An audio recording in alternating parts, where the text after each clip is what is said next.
Why are you sitting down? It's common sense for a wife to stand. I was 7 months pregnant. At a family gathering, my stomach started hurting, so I sat down, only for my husband to kick my stomach.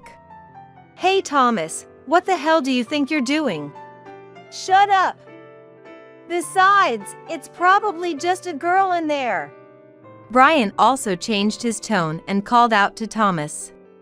But Thomas retorted without any regard for me and arrogantly dismissed it. I watched Thomas as he walked away. Unaware of my gaze, Thomas sat down with a mean smirk. However, my gaze shifted to a person who stood up in front of Thomas. This person walked up to the seated Thomas and then took a certain action against him. My name is Elizabeth. I'm 30 years old. I moved from the countryside to New York for college and then found a job. I married Thomas 2 years ago, and we're now expecting our first child. I met Thomas at work, where he was the son of the president of a client company. Thomas has an older brother, Brian, who works as a senior executive in the company and is a so-called elite with a degree from a foreign university. There are rumors that Brian might become the president. Although Thomas isn't the heir, he seems to intend to work in the company as a senior executive for a long time. At first, I wondered why someone like him would take an interest in me. But Thomas's persistent courtship didn't stop, and I eventually started dating him. Thomas was very kind, and his company was stable with a long history. I became more attracted to Thomas and decided to get married. I quit my job when we got married, influenced by a comment from my mother-in-law, Karen. It's only natural for a woman to focus on her family after getting married. And at least until the child is 3 years old, the mother should raise them. When I announced my pregnancy, Karen first told me this. Apparently, she didn't like that Brian's wife, Linda, didn't quit her job even after getting pregnant and giving birth. It's pitiful to send children to preschool. Working while leaving your child in preschool makes our company look bad. Karen would badmouth and complain about Linda every time we went to visit. Thomas, hearing this, wouldn't stop Karen's complaint. Brian's just too lenient with Linda, but would instead agree with her. I don't have any entrepreneurs in my circle. So maybe there's something I don't understand between the eldest son's wife and the mother-in-law. That's why I couldn't say anything about their conversations. However, perhaps interpreting my silence as agreement, both Thomas and Karen thought I shared their views, and their bad-mouthing of Linda only escalated. After all, it's not like the company would be in trouble without Linda working. Maybe Linda is saving up money for when she divorces Brian. Nothing good comes when a woman has money. There were times when I thought it was too much, but I was too ashamed to argue back. I had heard that Linda wanted to work because she felt the company couldn't function without her. But Karen seemed to dislike that statement itself. Elizabeth quit right away, so we don't have to worry about that. Unlike Linda, I wasn't against quitting my job. So, I didn't resist much when I was told to quit. However, I definitely felt uncomfortable with Karen and Thomas, who never asked about my feelings. Because of this, I became a housewife right after getting married. But then, Thomas started to make comments that seemed to look down on me. You're not working, so at least do the housework properly. He would complain like this when he came home. Of course, I did what I could, like cleaning, laundry, and preparing meals. But as a newbie housewife, I didn't know what more I could do, and I started to feel uneasy whenever Thomas was around. When I went to my parents' house, Thomas would even complain to Karen that I, a housewife, couldn't even do household chores properly. Believing him, Karen also started to complain to me. Elizabeth, it's troublesome if you don't properly support Thomas. The wives of my sons are all so useless. Karen started to scold me too, and I felt smaller every time I visited my husband's family. Yet, At least it's better than Brian's place. Those two don't even bother to visit our home. Well, that's true. But hearing that made it impossible for me to distance myself from my husband's family. I feared the backlash I might face if I ever distanced myself from them, especially after seeing Thomas's proud expression every time those words were said. Gradually, I began to think that I was better off than Linda, the eldest son's wife, despite how harshly Thomas treated me or how much Karen scolded me. Thinking I was better than Linda somehow helped me get through it. Time passed since our marriage, and I found out I was pregnant. Both Thomas's parents and Thomas himself were very happy about it. One day, I went shopping alone. It was for dinner groceries. However, I started feeling sick on the way and couldn't make it to the supermarket, ending up sitting on the side of the road. "Are you okay?" Someone approached me at that moment. "Oh, isn't this Elizabeth? What happened?" It was Linda, coincidentally. She had just finished her part-time job and was on her way to pick up her daughter from preschool. Among those who passed by me without a word, Linda stopped her car to check on me. Having heard so much about Linda from Karen and Thomas, I didn't trust her and brushed her off. "I'm fine." I pushed her away, but Linda stubbornly said, "I'll drive you home, so get in the car." I hadn't finished shopping, but I wasn't in a condition to shop. Hesitantly, I got into her car, and Linda bought me tea and drove me home. It felt like it had been a long time since someone had been so kind to me. I was moved to tears. Maybe it was because the morning sickness had made me emotionally fragile. Linda listened to my story the entire way and comforted me. Later, remembering my complaint about not being able to eat anything due to morning sickness, she brought me jelly and ice cream. "These are what I eat, so I don't know if you can eat them, Elizabeth." I was very grateful when she handed them to me. However, that night, when Thomas opened the refrigerator, he frowned at its contents in confusion. "What's with this jelly? And all this ice cream? It's a waste of money, especially when you're not working," I retorted. "No, that's not it. Linda brought them over because I was having a hard time with morning sickness and couldn't manage." "Linda did?" I nodded in response. I explained how Linda had coincidentally helped me when I felt ill on the street and couldn't move, and how she had later brought me some snacks. Hearing this, Thomas frowned. "I see, we've caused her trouble." Or, "That was kind of her." That's why I told him the story, but Thomas's reaction was far from what I had imagined. "What are you doing? Don't make us owe that couple anything." After I finished my story, Thomas said that, holding his head in his hands. "Huh? Why? She helped us. There's no need to talk like that." I couldn't help but voice my opinion. Then, Thomas glared at me with sharp eyes and slowly took out a trash bag. "Just throw this away," and began to throw away the snacks one by one. I could only watch in shock. "Never rely on the money from someone who disregards mom's advice and works on her own," Thomas said that. In Thomas's view, Karen's words were absolute. I couldn't find the words to respond. After that, Linda contacted me a few times, concerned about my health, but I always told her I was fine to avoid any trouble with Thomas. There were days when I felt so ill I wanted to ask someone for help. No matter how bad my morning sickness was, if I cut corners with the housework, Thomas would complain.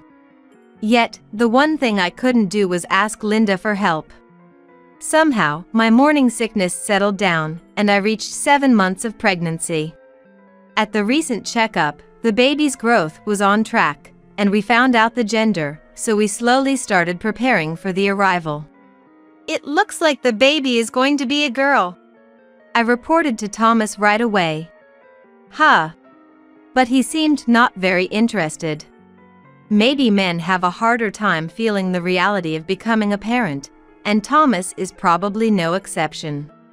I didn't say anything more about it. Then we welcomed the new year. Every new year, relatives gather at my husband's family home. Even my brother-in-law's family, who usually don't visit, come with their whole family for the new year. I'm home. Happy New Year! We visited my husband's family home together on January 2nd. Happy New Year! Elizabeth, how are you feeling? It seemed the brother-in-law's family had arrived earlier, and Linda immediately spoke to me. She's fine. Don't worry about it. Even though she was addressing me, Thomas responded with a forced smile to Linda and went inside without properly greeting her. Elizabeth, I've been waiting for you. It's been lonely without someone to talk to. Karen welcomed me as usual. Despite Linda being there, Karen said she was lonely, which made me greet her with a wry smile. However, the incident happened that night. To prepare for dinner, Karen, Linda, and I were in the kitchen. Apart from us, there were about 15 relatives, including my father-in-law's siblings, gathered at my husband's family home. Thomas, who had already started toasting with the relatives, was speaking the loudest. Work is going smoothly, and Elizabeth listens well to me and Mom, so my life is going great with a good wife. That wasn't a compliment to me. It was clear to everyone that it was a dig at Brian and Linda. Elizabeth, could you bring the beer? Yes. Karen seemed to find me more convenient to use than Linda, always asking me for help. I was bustling around with my big belly. But, inevitably, I started to feel some discomfort from moving too much. Linda was the first to notice. Elizabeth, you've been rubbing your stomach. Are you in pain? Oh, really? You should have said something. You need to rest for a bit. Karen quickly responded to Linda's observation. Though her tone was a bit sharp, she told me to take a break. Thinking I'd be in the way in the kitchen, I sat in a chair in the room next to the living room, rubbing my belly and watching what was happening around me. In front of me, Brian was feeding his and Linda's son, Anthony. Are you okay, Elizabeth? If you can't do something, you should tell Mom. Your health is important. Thank you.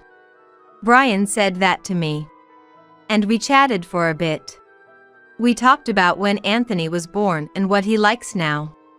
Hearing stories from Brian, a father, was very insightful, and it was clear he was very involved in parenting. Do you know the gender of your baby? Yes, it seems to be a girl. That'll be cute. However, Thomas, who overheard this, seemed displeased and stood up with a sour expression. I thought he might be heading to the bathroom, but instead, he came straight over to me. Why are you sitting down? What? I was taken aback by his sudden question. As I asked Thomas for clarification, he shockingly kicked my stomach. It wasn't with much force, but I involuntarily cried out and doubled over in the chair, clutching my belly. The shock of being treated that way left me unable to move, more than the pain itself. Dramatic much. It's common sense for a wife to stand. Why are you sitting here chatting while making Mom work? Hey Thomas. What do you think you're doing? What's the big deal? It's just a girl in there anyway. Eventually, she'll get married and leave, and she won't be any use to the company, so it's fine. Brian's tone changed as he addressed Thomas. However, Thomas retorted without any consideration for me and arrogantly dismissed it. Hey, that's too much. Although I couldn't see who it was, I heard a relative calling Thomas out. I've decided not to be a pathetic husband who spoils his wife like someone else.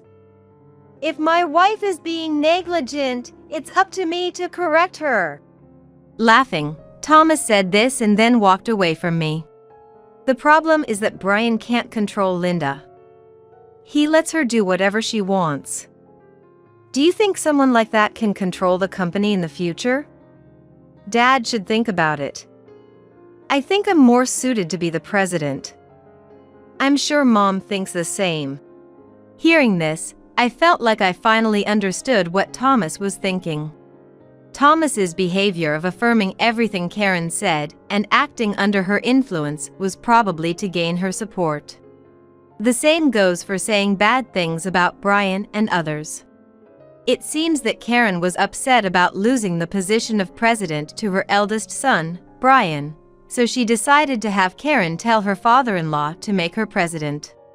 That's why he had been forcing me to act in a way that would make Karen like me. I glared at Thomas, who was laughing and sitting in his own seat, unaware of my gaze. However, my attention then shifted to my father-in-law, Richard, who stood up in front of Thomas. Richard, confirming that Thomas had sat down, silently stood up and approached Thomas. "What?" And then, Richard kicked Thomas hard. Everyone was left speechless by this. Even Thomas was stunned and unable to speak, staggering from the impact. "You don't have a child inside you, so it should be fine. And if a child is wrong, it's up to the father to correct them." Richard said this and tried to grab Thomas by the collar. "Dad, calm down." The one who stopped him was Brian, who had been ridiculed by Thomas all this time. "Brian, aren't you upset about being talked down to all this time?" Richard said this. But Brian just laughed. "Not at all. I actually felt sorry for him."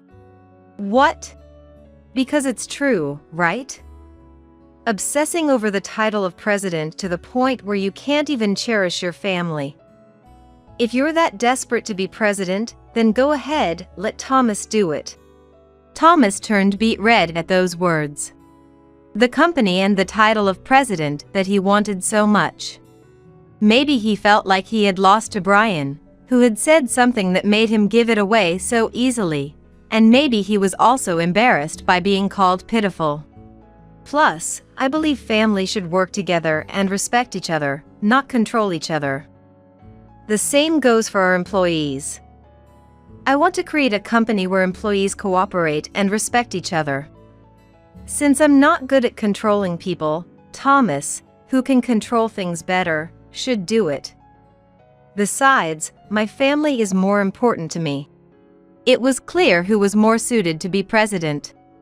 Despite Brian provocatively offering the presidency to Thomas twice, Thomas, being the person in question, couldn't find the words to respond and just turned redder.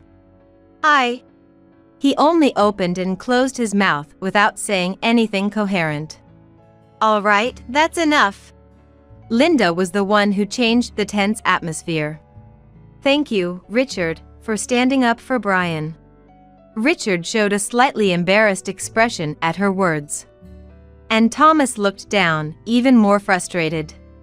"Thomas, did you think Brian couldn't control me because I sent Anthony to preschool before he was 3, just like Karen said? Because that's the reality, right? We're a president's family, and we have to consider how it looks from the outside. Brian really thought about it. He wouldn't let you work, Linda." Thomas only seemed confident when he could argue back. I was utterly astounded by such a Thomas. Indeed, that's true. But it's not like Brian didn't think about it. He asked me to quit too. But I wanted to work, so I asked him. If you're going to blame someone, blame me alone. Compared to them, Brian and Linda seemed wonderful to me. Their relationship, where they care for and respect each other's desires, was admirable. It made me feel foolish for ever worrying about what Karen said. "Until the child is 3? What's that about? Was Karen saying such arbitrary things?" Richard seemed unaware of Karen's statements and sighed in exasperation, apologizing. "I'm sorry, Linda and Elizabeth, for any distress caused by Karen's words." "Please, there's no need to apologize. And hearing Thomas's words earlier, I'm truly sorry, Elizabeth, for how Thomas's foolishness must have made you feel uncomfortable. Richard sincerely apologized to us without concern for others' opinions. Instead of needing an apology, I felt guilty that Richard was apologizing to us when he was actually protecting us. Karen, who had come into the living room at some point, was flustered by Richard's demeanor. I just meant... She tried to make excuses with an uncomfortable expression. While I believe her comment about children staying home until age 3 wasn't intended to be malicious, the fact remains that her complaints and harsh words hurt Linda and pressured me. Karen, don't make excuses. Isn't it embarrassing to interfere in parenting?